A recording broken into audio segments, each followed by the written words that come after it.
सुनो, तुम्हारे बाबूजी तो कब के गुजर गए। अब उनका जो सामान है वो पड़े पड़े कबाड़ा हो रहा है। बेच ही दो, कुछ पैसे आ जाएंगी। बात तो सही है। अगले संडे फुर्सत में यही करेंगे। अगले संडे रोहित सारा सामान कबाड़ी को घर बुला के दे देता है। तभी उसकी नजर बाबूजी की पुरानी टीवी पर जाती है, जो इतने सालों तक कूड़े में पड़ी थी, फिर भी चमचमा रही थी। टीवी तो देखो, जैसे एकदम नई हो। हाँ, बाबूजी को टीवी देखना बहुत पसंद था। उनका सपना था कि वो टीवी पे आए। एक बार मौका भी था जब वो अपने गांव के गाने सुनाने किसी चैनल पर जाने वाले थे, पर मैं और मेरा भाई लड़ पड़े और बाबूजी को घर पर ही रुकना पड़ा। चला के देखें क्या? हाँ हाँ, क्यों नहीं, देख लेते हैं। पर शायद ही चले। बाबूजी ने उस लड़ाई के दिन के बाद टीवी देखना ही छोड़ दिया था। टीवी चालू करने के लिए उसमें केबल वायर लगा दिया जाता है। एक न्यूज चैनल चालू हो जाती है। स्वर्ग की सीढ़ी के रास्ते हैं तीन, तीनों के तीन रास्ते हैं संगीन। पहला रास्ता है सांप की बीन, दूसरा रास्ता घर में बिछा कालीन, तीसरा रास्ता कलकत्ता से चीन। ये क्या बकवास खबर है, कुछ अच्छा लगा दो। अरे आप बोलो तो सही, कोई अच्छी खबर सुना देता हूं। मेरा तो काम ही खबर देना है। अरे बाप रे, टीवी बात कर रही है। हाँ, ये न्यूज वाला मुझसे। हाँ हाँ, आपसे ही तो बात करूंगा ना, आपके घर में हूं तो। अरे, ये सपना है क्या? तुम हमसे बात नहीं कर सकते? अरे सपना नहीं भाई साहब, ये टीवी जादुई टीवी है। बोलो, क्या खबर सुननी है, वरना ब्रेक लेने का टाइम आ जाएगा। सुप्रिया घबरा के टीवी बंद कर देती है। वो क्या था? अरे एक बार और चालू करके देखे, फिर से बात करेगा तो चैनल बदल देंगे। सुप्रिया फिर टीवी चालू कर देती है। अरे ऐसा कोई मुंह पे टीवी बंद करके जाता है क्या? मुझे बुरा लगा आपका नेचर। चाय पानी तो पूछो। सुप्रिया टीवी के बटन से चैनल बदल देती है। अब टीवी पर एक फिल्म चल रही है। अरे ये तो सूर्यवंशम है ना? हाँ, और ये ठाकुर को जहर की खीर दे दी और उसको पता भी नहीं है। ए भाई, खीर मत पीना, उसमें जहर है, मत पीना।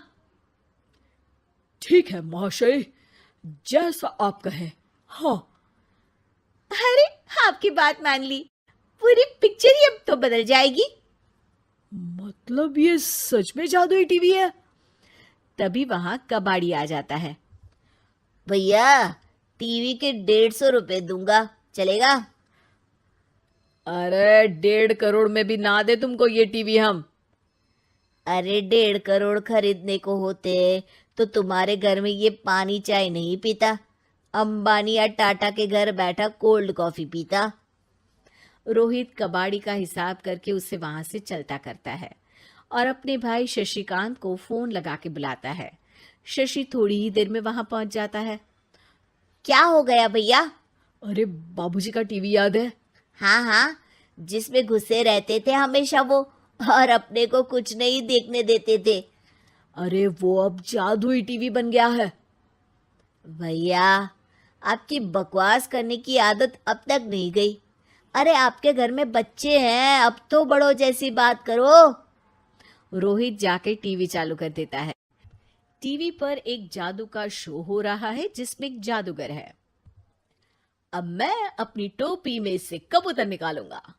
श्रिंग ब्रिंग शरिंग बम फोपा फुफी फुफा पाउ।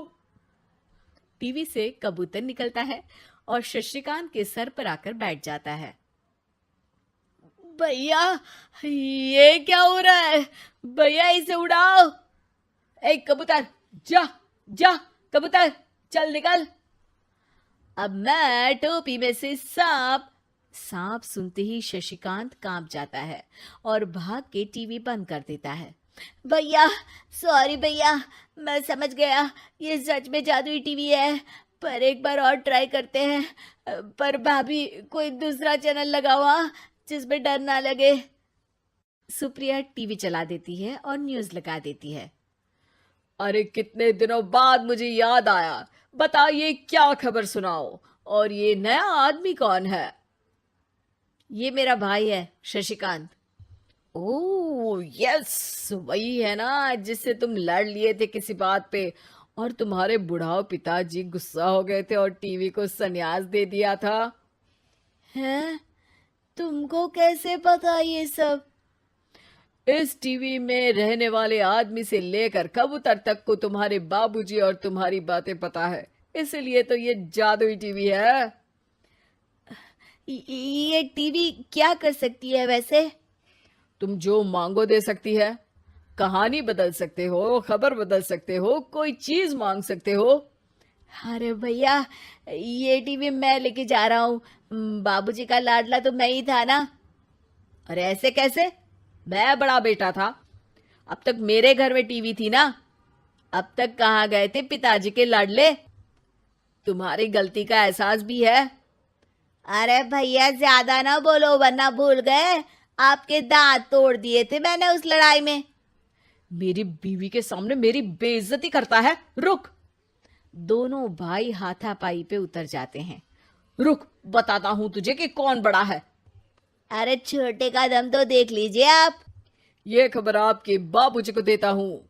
तभी टीवी अचानक बंद हो जाता है। अरे शायद टीवी नाराज हो गया। और लड़ लो, आए बड़े खली बनने। टीवी से एक तेज रोशनी निकलती है और टीवी में बाबूजी दिखाई देते हैं। बापूजी आप? इतना चकरा क्यों रहा है? अपने बाप को नहीं पहचानता क्या? ये तो ऐसा ही है बाबूजी। प्रणाम बाबूजी। अरे चुप कर, तुम दोनों ही उल्टे हो। तुम्हारी वजह से मैंने टीवी में आने के सपने को छोड़ दिया, तुम्हारी लड़ाई की वजह से। और तो और, जितना मैं अपनी बीवी को नहीं देखता था उतना टीवी को देखता था, वो भी छोड़ दिया तुम दोनों की लड़ाई की वजह से। और अब मरने के बाद जब मैंने टीवी को जादुई टीवी बना दिया तो भी तुम इसका फल लेने की जगह लड़ रहे हो। अरे तुम तो लायक ही नहीं हो, अब तुमको बाबा जी का ठुल्लू भी नहीं मिलेगा। बाबूजी चले जाते हैं। टीवी बंद हो जाता है। रोहित और शशिकांत गिड़गिड़ा के टीवी के सामने हाथ जोड़ के बाबूजी को बुलाते हैं, पर टीवी सिर्फ धुआं निकालता रहता है।